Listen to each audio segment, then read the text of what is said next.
sobre el tema de quién o qué es Cristo para ti. Y lo vamos a basar en el capítulo 3, versículo 1 del libro de los Hebreos, donde dice: por tanto, hermanos míos, participantes del llamamiento celestial, considerad al apóstol y sumo sacerdote de nuestra profesión, Cristo Jesús. Déle eso otra vez. Veamos más.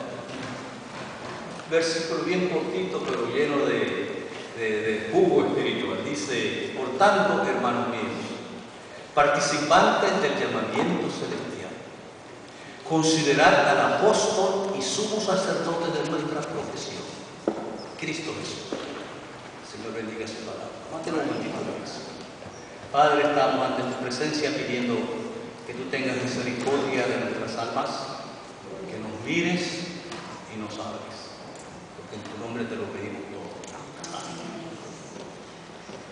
Fijémonos que el centro de ese versículo, aunque tiene muchísima jugo, ¿verdad? El centro es esa palabra considerar. Por tanto, hermanos míos, participantes del llamamiento celestial, considerar. Ese es el centro del pasaje.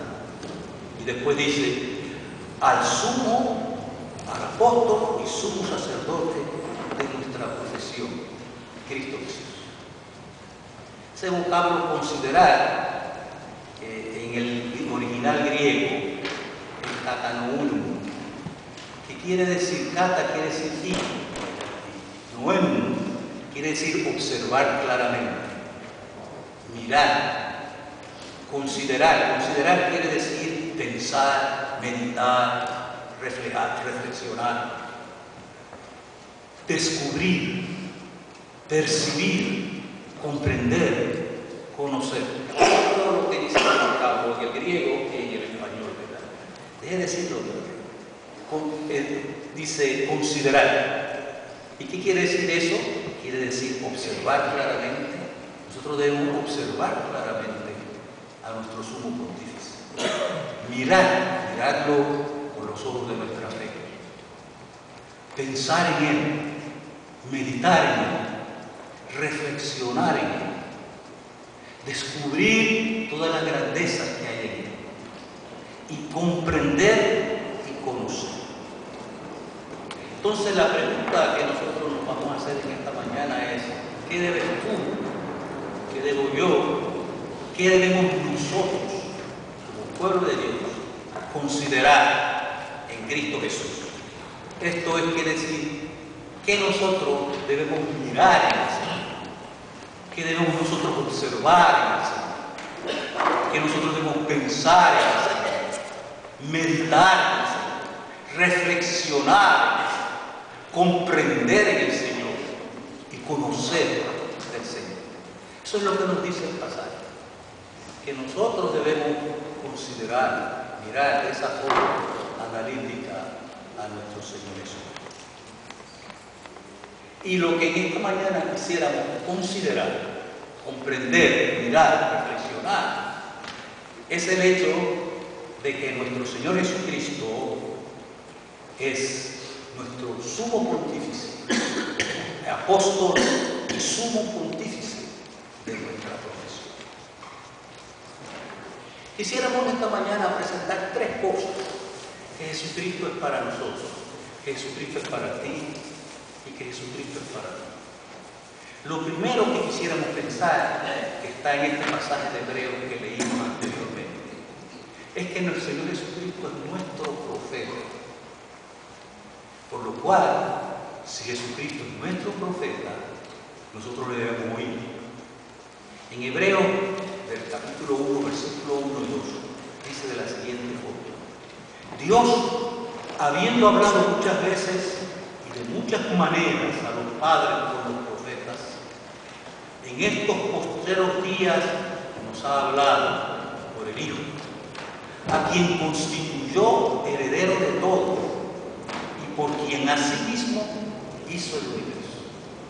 Fíjense las dos razones, las dos bases por las cuales el apóstol Pablo nos recomienda recomienda que nosotros oigamos al Señor. Primeramente, porque Él es el heredero de todo, y porque Él hizo el universo. Y entonces en el capítulo 2, el apóstol continúa diciendo, por tanto, es necesario que con más diligencia, ¿qué quiere decir eso? Con más diligencia, con más prontitud y con más prisa, atendamos. ¿Qué quiere decir eso de atendamos? Nos concentremos nuestros pensamientos y a las cosas que hemos oído, y no sea que nos deslicemos. Fíjese que el apóstol en este pasaje nos dice que el Señor Jesucristo es nuestro profeta a quien nosotros debemos oír, a quien nosotros debemos atender. Dios, déjeme leer el pasaje. Dios, habiendo hablado muchas veces y de muchas maneras a los padres por los profetas, en estos días nos ha hablado por el Hijo. Y ese Hijo es el heredero de todo y es el que hizo el universo. Y entonces el profeta, el apóstol, nos da podríamos decir, como un empujoncito. Dice, por tanto es necesario que con más diligencia, con más prisa, ¿verdad?, nosotros atendamos a las cosas que hemos oído, no sea que nos deslicemos. Y el pasaje nos recomienda que nosotros oigamos y atendamos las cosas que nuestro Señor Jesucristo nos dice, porque la labor del profeta, de cualquier profeta, sea del Antiguo Testamento o del Nuevo Testamento, es hablar al pueblo el mensaje de Dios.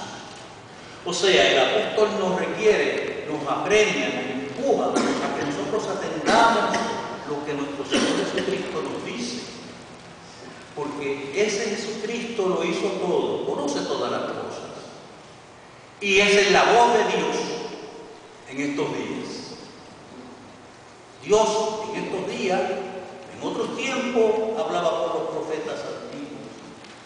En estos días Dios te habla a ti, Dios me habla a mí a través de nuestro Señor Jesucristo.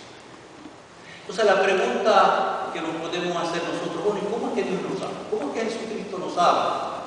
Si el pasaje, el apóstol, nos urge a que nosotros oigamos al Señor Jesucristo y nos dice que lo hagamos con premura y con prisa, que atendamos el mensaje que el Señor Jesucristo nos da a nosotros ahora en estos días, hoy, no lo que le dio a Pablo en el año 2000 años atrás, sino que atendamos hoy en día el mensaje que el Señor Jesucristo da, porque Él es la voz de Dios en estos días. En otros tiempos habló de otra forma, pero hoy en día nos está hablando por el Hijo. Entonces la pregunta que nosotros nos podemos hacer, bueno, ¿cómo es que Jesucristo me habla a mí? ¿Cómo es que Jesucristo te habla? ¿Y cómo es que Jesucristo nos habla a nosotros, la iglesia?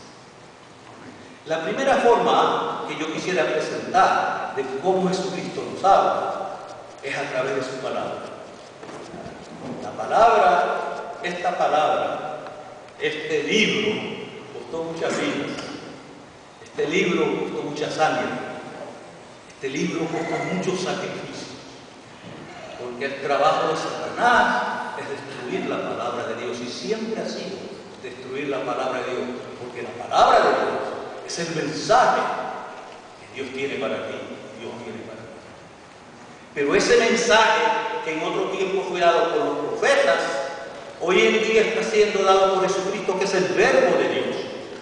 O sea, Jesucristo es la palabra viviente de Dios, y esa palabra se hace vida a través de la lectura de la Escritura. Y la lectura de la Escritura es la que te dice a ti, es la que me dice a mí, el mensaje de lo que Dios quiere hablarnos hoy en día. Una de las bellezas de la palabra es que cuando tú estudias la palabra y cuando yo estudio la palabra se hace vida. La palabra fue inspirada por el Espíritu Santo y se hace vida. Algo que fue escrito 2000 años atrás se hace vital, se hace real en este momento del 2009. ¿Por qué? Porque la palabra es la voz de Dios.